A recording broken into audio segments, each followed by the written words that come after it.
Hello, hello, it is a new day, and it is a new dawn, and we have a new Dragon of the Month to get hatching. So of course this month we do have the Druid Dragon as the Dragon of the Month, and yeah, we may have already accidentally bred two of them, but we do have this Dragon of the Month to get hatching today.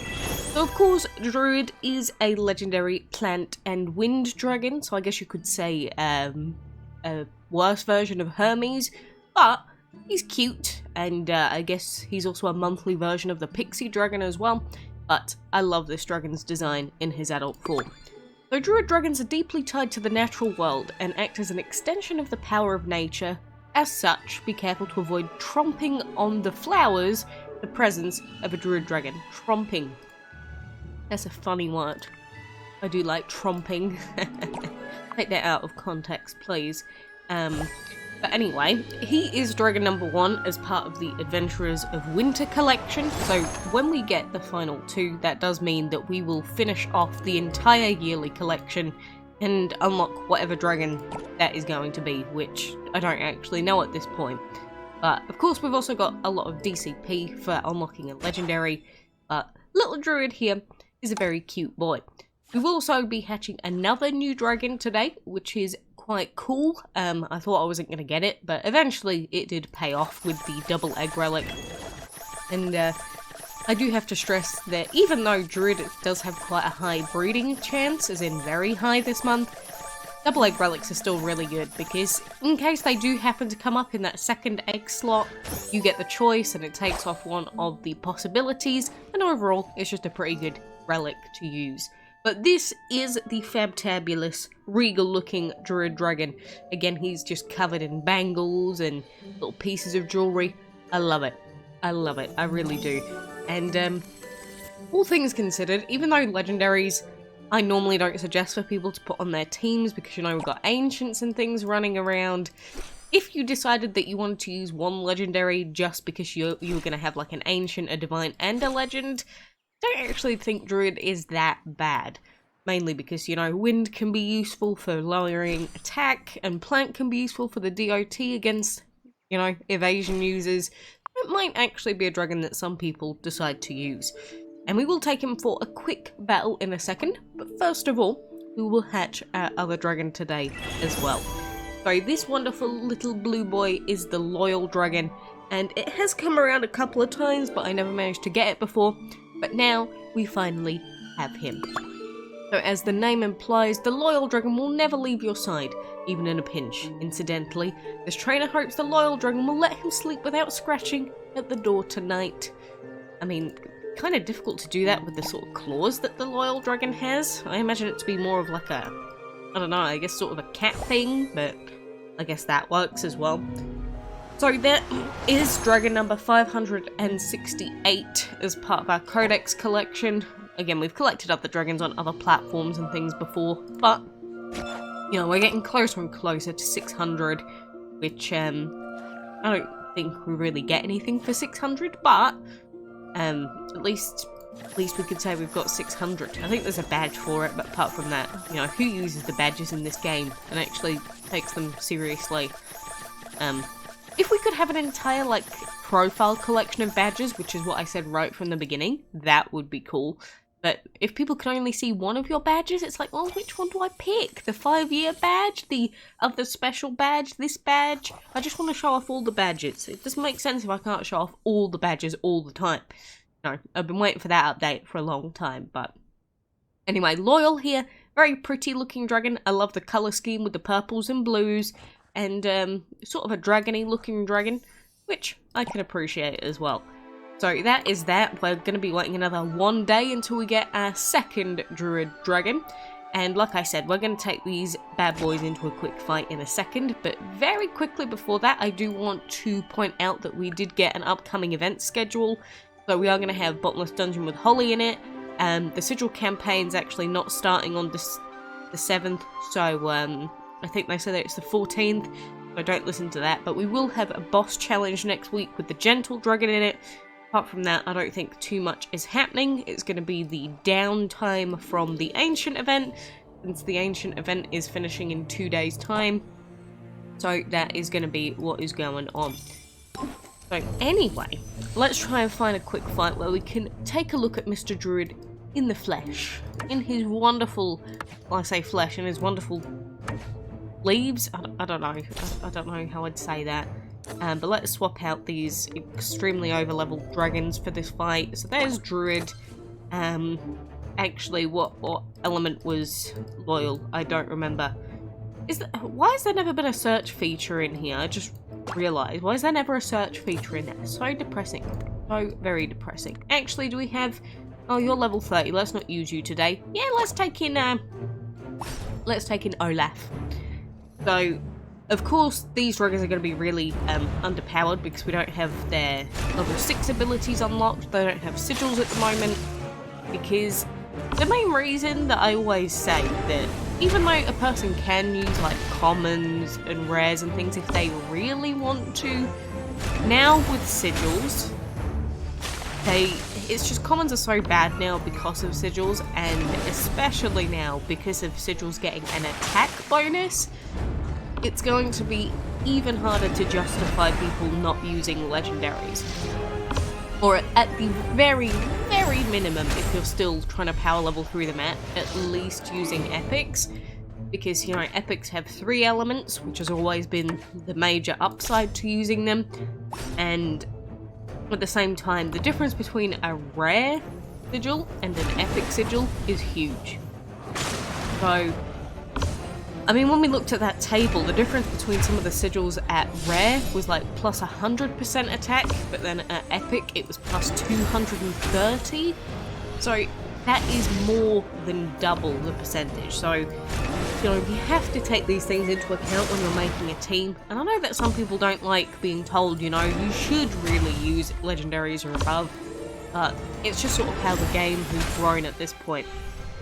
You know, maybe 4 or 5 years ago you could have said, I don't care enough, so I'm going to use commons anyway. And someone would have said, it's probably not going to help you out much, but you can do it. But now I can't reasonably suggest someone to do it. Because, for example, now especially with the boosts, with the attack boosts, it's now possible to actually finish off the heroic mode map with like level 90s. And that's insane, thinking that you don't even have to do the final 10 level ups with a dragon to finish off the entire campaign map. Whereas before it's like, we used to struggle. Back in my day when I was a wee DML lass. But it is kind of true. It is like we struggled to get enough food to actually do those fights. And a lot of them were really, really close. But these days you can easily beat dragons that are 20, 30 levels above you depending on the sigil comp, and that's especially going to be the case when the new sigils changes come in. So, you know, if that's you and you're still progressing on the map, if anything, I'm happy for you. But anyway, aside from all of that complaining about sigils like I seem to do every day, in case you haven't logged in since Friday, I do want to point out that there are pieces for the soft dragon in the whale mart, and you can get 5 pieces quite a few times in exchange for 25,000 gold, which you'll see I've already taken up. And there's also one value pack deal, they say, where 99 gems gives you 10 pieces of soft and some scrolls. And I know some people are going to be really tempted to buy this, but unless you are considerably quite close, and I mean like within say 20 pieces of getting soft, it's probably not worth buying this. Because you'll see that including this Walmart deal, that has put me up to 55 pieces of soft. So beforehand, I was sitting on what, like 30? Soft dragon, why do you do this to us? Well, I might as well take up the other offers that are in here in exchange for gold. We've got some tickets. We got 5 premium sigil chests for 400 gems. And I know that people are going to be tempted to buy this one as well because, you know, we know that the sigils are changing now. But if it's true what they actually said and that all sigils are going to be made, you know, as good as the rest, I don't believe for a second, by the way, but if it's true, then you're going to want to get an epic as quickly as possible. And at the same time, rather than worrying about getting lots of purities or lots of other ones, you still need wonders, by the way, which I am very close to getting another wonder. The main problem with sigils is that when you equip them and when you're trying to upgrade them, it costs 2,000 to upgrade to Epic, and you'll see I've only got 1,700 right now. And it's about trying to understand the new meta when we can't even actually change anything, which doesn't really make any sense. It's like, if you're going to introduce the new update, for a short period you should make it at least free to, you know, swap off to a different set of sigils. I would say it shouldn't cost anything anyway to swap them, since we already have to spend trinkets to upgrade them. But if they're not going to do anything about changing that, at least make it so that for a limited time we can at least try out the new sigils. It makes sense. It doesn't make any sense why we wouldn't be allowed to do that, because if you're trying to say that this new update makes all sigils viable, then all sigils should be viable, right? Surely I'm not the only one thinking that that should be the case, but, you know, anyway. That's the case with that. I've put forward my suggestion now. They're probably not going to listen, but just in case, it's there. So I'm continuing on with Dragonboard for now, and I have been doing Dragonboard stuff, but as you can see, I've got 66,000 currency saved up, and since there's only 2 days left, that means that the best way for me to spend all of these is going to be to spend them on the final day, after the bingo for that day comes out. So I'll have to see what the plan is. If we decide to do that with the bingo and just spend all of them on the final day, which, you know, to be fair, there aren't many days left now, so that's probably what's going to end up happening. But we're going to get a lot of currency back, of course, because, you know, blue tiles give currency back. The exchanges on the greens are going to give currency back. So it's actually going to be a lot more than, you know, 70k. But we'll see. We shall see how it ends up working out in the end. In the meantime, I'm sort of struggling to decide, but I'm pretty sure it's going to be better for us to just go for the purple chess, because even if we do get indigo from the doubles, the problem is that we don't have soft, and I'm pretty sure I'm not going to get soft. So, last ancient event, what happened was we had to decide between whether we were going to go for the Dragonboard dragon or whether we were going to go for the doubles dragon. And this time, I don't think it's really much of a choice, because again, we I might reroll for a 6 here, but we don't really have much of a choice, because if we don't have soft anyway, there's no point in trying to go for Lusbra. So that's just how it is. Also, I wish that they would change it so that if you see at least one of each dice, it doesn't give you the same number. That would make this so much nicer to play. But, oh well. As long as we're getting more pink chess, which means that we're getting more pieces of Solden, which I don't think we're actually going to be able to do it this time. Because I think Grand Total I've missed about 2 days worth of resets, maybe just below that. And if you think about it, 30 days of an event and you miss 2 resets, you'd think, well, that's not very many, right? But it's... Oh, I didn't want to damn it, I didn't want to re-roll that one. But that's too many by DML standards. Genuinely, missing like 1 day worth of resets is too many. So if you're busy at any point for the entire month, that's just sort of it. I'm just sort of gone. And, you know, I know it's really demoralizing for some people, especially the newer players, seeing that they have to be active, like, very, very frequently, nearly all the time. But that's the way that you get the best dragons in the game. And there's no real way of avoiding that at this point. It's how it's worked for years now, like, basically since Divines came out, except they used to be mostly completely RNG, but then we started getting more and more progressively, well, blatantly unfair events coming out, and now we're just sort of stuck where we are, and you see lots of people complaining all the time, nothing changes, doesn't surprise me at this point, but at the end of the day, you might as well still use whatever event currency you do have.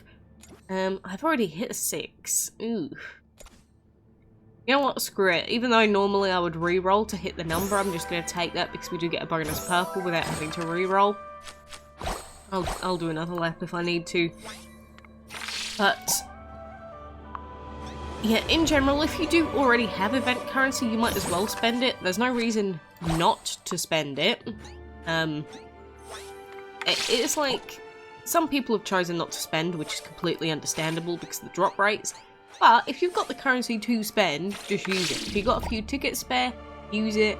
You know, there's no reason to not do it at the end of the day. So, you know, keep that in mind. So, what do we need? Do we need a 5? We do need a 5. So that's why I'm just making sure that while I am speaking, I'm actually following the bingo numbers. And, oh, what is actually better here, purple or blue? Whatever, I'm going to finish off the blue for the sake of finishing it off so I feel good about myself and being like, yay, I've completed a blue. Normally I'd take the purples over the blues because, you know, purple keys are worth more than blues. But, I'm going to do that one off. But, you know, keep doing the bingo stuff for the last couple of days. If you don't have Snow Queen, hopefully you do get her through this, and there are going to be some additional tickets, but admittedly, I haven't really been worrying about the tickets too much.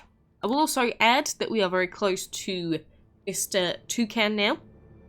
So we are going to get Toucan at the end, but just not quite yet because we're 20,000 Lightstones away, but we do have the points for it, so at least one of the dragons I wanted out of this event we're going to get. Was it worth the cost of the shrine? Probably not. But I decided, you know, I don't buy many things in DML. I'll buy this one thing the first time in a while. And, only, medium tier regret has been experienced thus far. But anyway, for now, I think that is going to do me. So, good luck with all of your Druid breeding and any other breeding that you're doing. And, do remember that that boss challenge is next week. And look forward to the new update. If you're looking forward to it, that is. If you're scared of the new update, you're in the same boat as me. But we'll see what happens. And we've got Christmassy / festive stuff coming, so that's another thing as well. But for now, again, I appreciate you being here. Thank you for joining me. And until next time, I do hope to see you then.